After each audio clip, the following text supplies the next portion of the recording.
इमाम गजाली रहमा फरमाते कि एक घड़ी का बयान किया, जैसे तहज्जुद का वक्त है, बंदा उठता है, उठकर वुजू करता है, नमाज पढ़ता है, कोई नहीं देख रहा उसको। अब उसके दिल में शैतान ने ख्याल डालेगा या नफ्स की तरफ से उसको ख्याल आएगा, तो कितना खुशकिस्मत है, इस वक्त उठकर अपने रब के हुजूर सजदा कर रहा है, वगैरह वगैरह। इमाम गजाली फरमाते इससे बच, अपने आप को इस ख्याल की तरफ ले जा कि बंदे जिस वक्त तू अपने रब के हुजूर रुकू कर रहा है, सजदा कर रहा है, अपने रब को याद कर रहा है, उसका जिक्र कर रहा है, सोच कि अल्लाह पाक के कितने मासूम फरिश्ते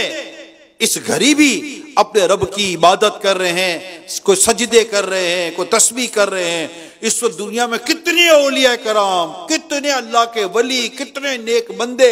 अपने रब की बारगाह में इबादत कर रहे हैं, सजदे कर रहे हैं, रुकू कर रहे हैं, कुरान पढ़ रहे हैं। गोया के बादशाह के दरबार में इमाम गजाली रहमा ने एक बड़ी खूबसूरत बात लिखी, गोया के एक बादशाह का जैसे दरबार का तस्वर करो कि उसके दरबार में लोग कीमती कीमती